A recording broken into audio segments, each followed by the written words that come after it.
How can a Magic player know when a card is at rock bottom? How does a Magic player know when a card is truly out of reach and it's time to sit back and wait and hope that that card falls back down? In today's video, I'm going to share with you 10 reserve list cards that I think every player needs to own.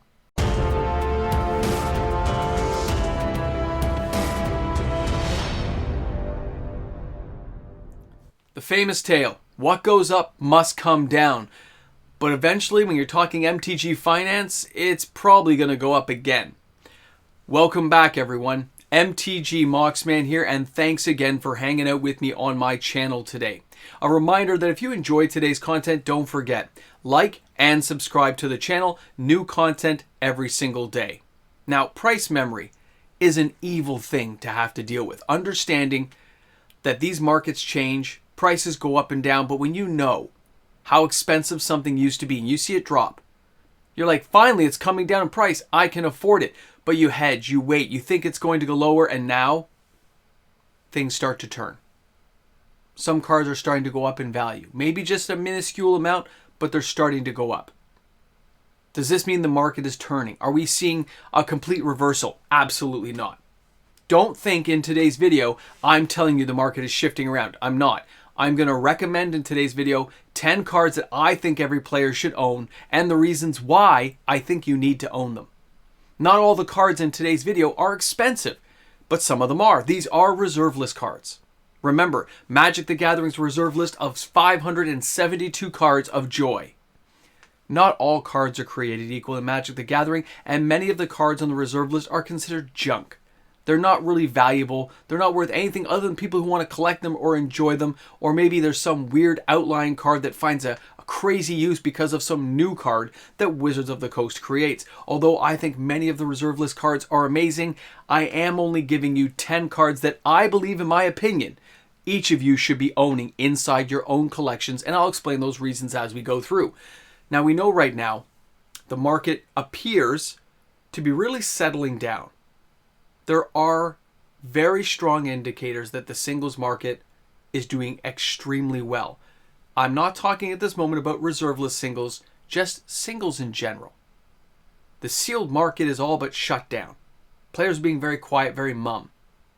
Pre-sales are up for all kinds of other things in Magic, but it's not sealed boxes. So where does that leave us? Well, people who don't like sealed boxes anymore, some people are turning toward the reserve list. They're buying cards they never bought before. I can't tell you the countless emails I get about players who said, I skipped buying a box and I got my first Savannah, my first Scrubland, my first Taiga. Moxman, I got together and I managed to buy a heavily played Underground Sea for $460. It looks amazing. Look at the pictures. This is where players are going, and that means that more players are doing it. More people are taking advantage of filling out collections that they thought before they wouldn't be able to. So this video today is by no means a complete list of cards you should own on the reserve list. It is an opinion piece on cards I think you should own, and I will explain why. So let's go ahead and take a look at some of these amazing cards. Let's start with card number 1, okay? So here, and of course, this was in my buyout video last week. Somebody started buying 1 or 2 copies, and that led to 2 or 3 more people, and a FOMO effect actually took place for a reserve list card and its copy artifact. Now, this card has risen a lot in value right now. I want you guys to know that.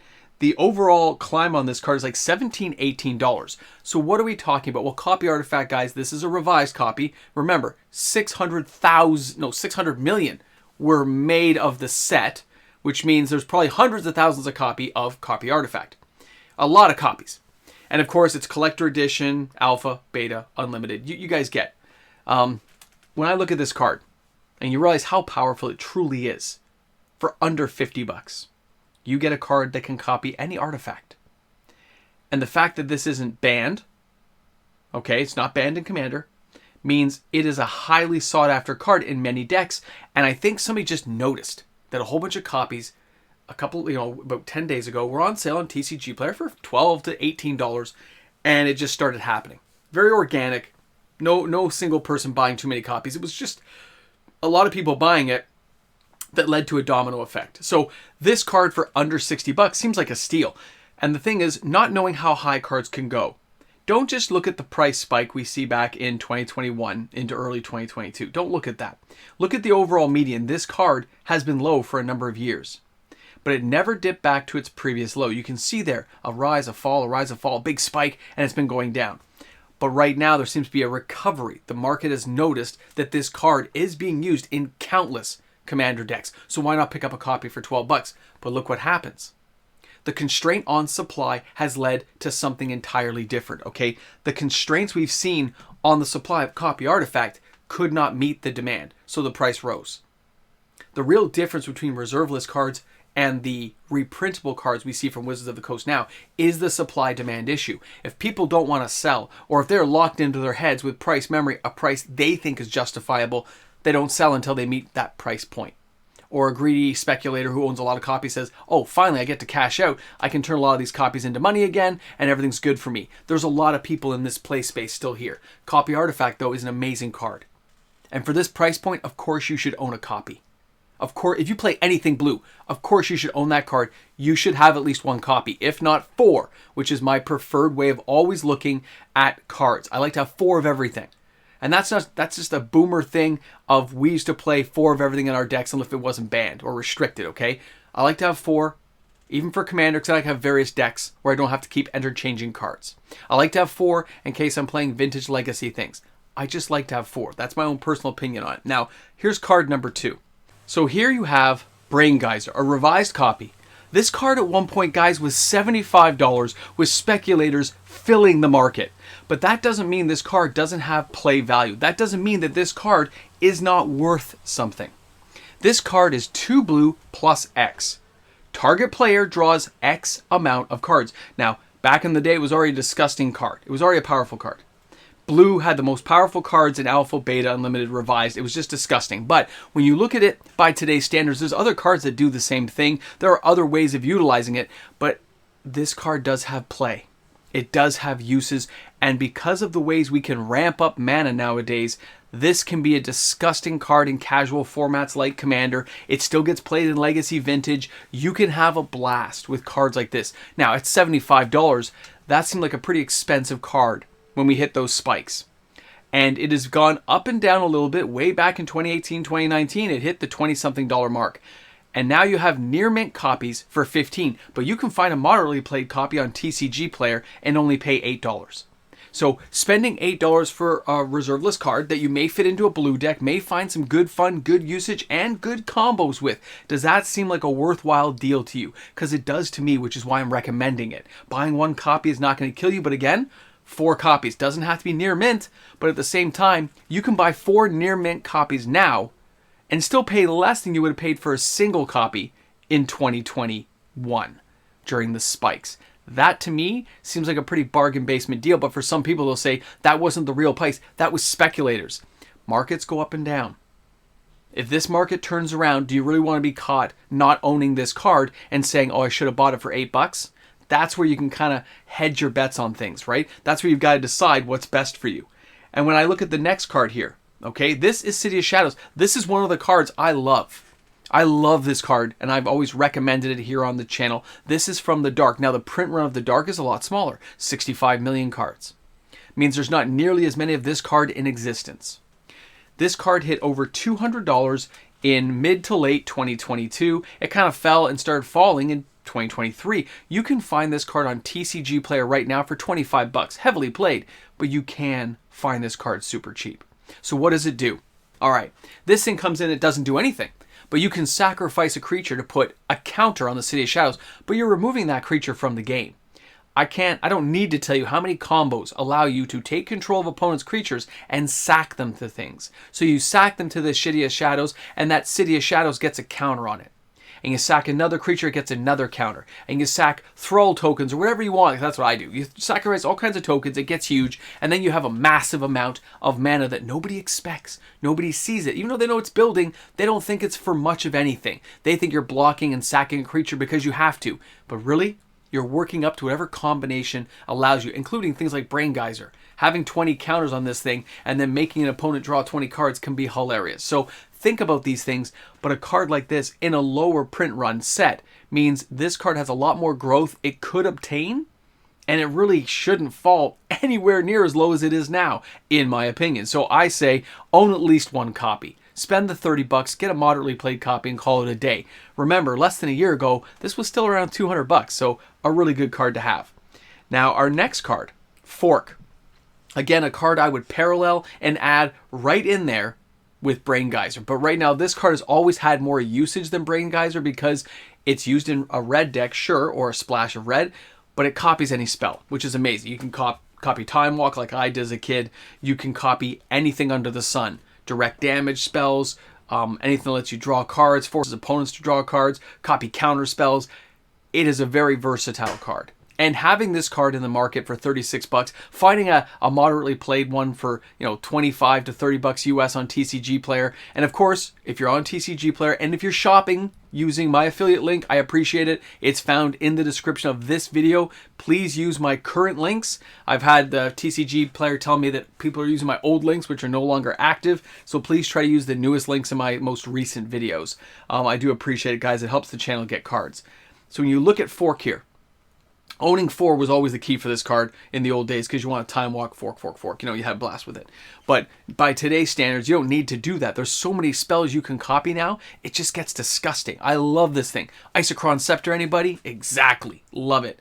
And that's what I'm talking about. When we look at these cards, the cards I'm sharing with you today, yeah, we've already seen some, low-level, mid-level cards. I have more expensive cards to show you, but I want you guys to really understand reserve list cards don't have to be expensive. They are because people outstrip what's available in the supply chain. It forces prices to go up. And we saw settling as other players give up these copies. And if the market balances out, the cards don't have to go up crazy. They don't have to. They go up when there's no supply. So if you're ready to buy a card, buy it when you're ready. But don't buy it into the FOMO market. Don't buy it in the upswing when people are going crazy.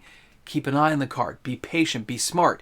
We've had really low prices the last 24 months. Understanding when you should buy a card can save you tons of cash. I'm not going to say hundreds of dollars, but in some cases, thousands of dollars, depending on what playground of cards you're looking for. Now let's go ahead and take a look at our next card. This is Elephant Graveyard. Now I want to talk about this card for a second. Now somebody sent me a link talking about this card, and then another person asked some questions about this card. So I'm putting it up here. It is a card I would recommend, but there's a reason I'm going to recommend it and talk to you guys about it. And this could also fit for cards like Yavimaya Hollow, okay? Elephant Graveyard taps for colorless mana. It's from Arabian Nights. That has a print run of 5 million cards. Basically, there's 20,000 copies of this in existence. 20,000. That's not even enough for like every player in a small town to have one. There's just not a lot out there. But here's the thing. Players have been ignoring it. After those spikes where it hit the 400 to 600 range, it's been falling, kind of going up and down, but it's been falling. You could go on TCG Player. I looked. TCG Player has copies for like $160 US, shipped to your house. This thing here, it says the average is $288 US, which puts it around $350 Canadian, okay? The market's around the same price, see, because this card has usage. You can see here it says tap to add 1 colorless mana to your mana pool, but it also says regenerate target elephant or mammoth. Now those are very specific, but it's been errated since then, that it counts for Loxodons. That means it counts for a lot more than it used to. This is a card that can regenerate elephants. And it doesn't have to do anything else. It doesn't have to tap mana. It doesn't have to spend different colors. It can just do things. I want you guys to understand that. It can just do things. Think about how powerful that card is. Again, specifically with elephants, I understand that. That limits its overall usage. But if you're a person who's always wanted this card, or if you're a person who ever thinks they might do some kind of deck using elephants, mammoths, or some kind of Loxodon combination deck, you should own a card like this, and this is the lowest I've seen it in a very long time. And the market shares that thought. Look at it. Look where it's at. Ever since 2020, when this thing was around $80, $90, okay? We started seeing more Loxodons, more things with some of the more recent sets, and the value started to rise. And you can see this one here has never really gone down below the 200 mark for like 4 or 5 years now. It is stretching out from 2020 when it starts going up halfway through 2020, and it's kind of just gone across now. That is something players need to be aware of. That is crazy because that doesn't normally happen with cards like this. There's just a really tighter supply. And that tighter supply means that it never is going to really fall back if it has any usage at all. And this card really does have a lot of playability if you're using elephants only, though. Remember that. Now, our next card is Conor. This thing, for most players, seems worthless, okay? $4.20 at the market, but you can find it for 90 cents on TCG Player. You could buy 4 copies for under $5. It's a Fallen Empires card. So why is it on my list? Why is it here? It's a 2 casting cost generic artifact with no drawbacks. And it says you get to sacrifice it for what? You pay 1 mana, you sack it. And it does what everybody loves. It gives you a brainstorm. You draw a couple of cards, you look at them, you put 1 card back. But this thing fits in black, it fits in red, it fits in blue, it fits in artifact, it fits in white, it fits everywhere because it's generic. Remember that. It is a generic color. And because it's generic, because this thing is generic, you understand it goes anywhere at any time. It's always ready to go. And it lets you look at a percentage of your deck where some options have never been available before. And even if you have a blue deck that has another brainstorm, you can brainstorm this too. That gives you 2 options in a commander deck. Think about the possibilities. It is an assistance card that takes up minimal room, can give a maximized potential of getting the cards you're looking for when you're searching for things. And there's ways of bringing these artifacts back, copying them, or doing other crazy things. For 98 cents, I consider that a really good bargain. Okay, that is a deal. Sorry, the battery saver's on. If you're this far in the video, you don't mind that my battery saver has gone off. Now, I'm doing the battery saver, by the way, because it turns the fan off, apparently. So if things get noisy in a second, it's because the fan's coming back on. Now, let's take a look at our next card. Here is Wheel of Fortune. Now, I want you guys to understand. Wheel of Fortune, to me, is an entirely different beast. It is more expensive. It has more value. And because of that value, we see a lot more going on with this card, okay? This card gets played in red, of course, but because it's only 1 red to use it, this thing can splash everywhere. And when it can splash and be used in multiple decks, and with things like River Song being able to replicate and bring things back and draw it from the... Cards like this are only going to go up in value long term. I don't see a drawback to Wheel of Fortune unless it gets banned, okay? Unless they just take it out of gameplay. But there's lots of copies in the stream. It's just not going to be a $50 card anymore. And that is something that players need to be aware of. Now, our next card. This is Didgeridoo. This is the same as Elephant Graveyard. This isn't a land. Don't get me wrong, it's not a land. But this card used to be 50, 60 bucks, and now you can buy it for 7. The reason I'm talking about this card is we're seeing Wizards go more tribal. This thing only works with Minotaurs, so again, only a card you're going to buy if you want Minotaurs. I recommend it, though, even from the speculator side of things. Where can this card go? When you're seeing things like the Mole God, extra attack phases and stuff, and you got Morag, Akrom's Fury, and that card can do landfall, get extra attack phases, and you can just put a Minotaur out. You just pay 3, just put one out of the battlefield. You can pop blockers out and nobody can stop you. This card is insane. It's actually a broken card. They've just never given us enough Minotaurs to make this thing really work. They haven't given us powerful enough Minotaurs and low casting cost Minotaurs to kind of mitigate and create decks around it yet. If they ever do, this thing's going to what, $200, $300 overnight? And do you want to be that person who owns 4 copies for 30 bucks now? Yeah, it may take you 10 years to get the cards you need to go up in value, but it could happen next year as well. And that's where that kind of speculator side takes over and says the risk reward. Well, the risk seems low on a card like this, and the upside seems very high to a lot of players. And there are people who collect this card and own 50, 60, 70 copies. Make no bones about it, guys. Speculators still hold this card because it was so cheap to buy when it was like a $2, $3 card, okay? Now our next card, number 9 on our list today. When you take a look at Thawn Glaciers and you see this thing has been 50 bucks, that really wasn't that expensive. But it's never really gone back down. Now, for a landfall deck, it already works. Using Omnath and stuff, this thing can already get kind of crazy. But this thing works in Commander because, again, it doesn't take any color. It lets you get basic lands and put them into play, which, of course, that means your opponents can't blow up those lands. They'll have to target the Thawn Glaciers. But with all the ways we have of bringing lands back, they may not target this land. I look at this as a great filter to get your lands onto the battlefield and kind of thin out the deck to the point where it helps you. Because every turn, you get a land into play. Every turn, you're shuffling your deck, you're shuffling, you're getting land out, you're getting land out. Yeah, it's kind of tedious, it's kind of slow, but you're thinning the deck. And for buying this card for less than 20 bucks US, buying it for $10, $12 on TCG Player, come on guys, these are no-brainers to me, because the low side, what's going to happen? What's going to happen? You use it in a commander deck, and it doesn't really do anything. Great. It's just a card you utilize and have fun with. And the upswing is if it ever hits $200-300 because, you know, there's only a Judge promo and it's only in alliances, and it has an upswing later on that you can make a lot of money off of if you buy 2 or 3. Again, I don't want to say you should go in speculating on these cards, but at least buying 1 for a commander deck seems to make perfect sense to me. Again, I'm a 4-buy guy. I like to have 4 of things, but it's just one of those cards. Now, our last card. This one, I think I just think I don't talk about this one as much. This is City of Traders from Exodus. This one recently just spiked, so I'm kind of annoyed that it just jumped up in price. Like, it jumped up under 30 bucks overnight. So I just want to talk about it. City of Traders, if you play a land, you got to sacrifice it, but it does tap to add 2 colors to your mana pool.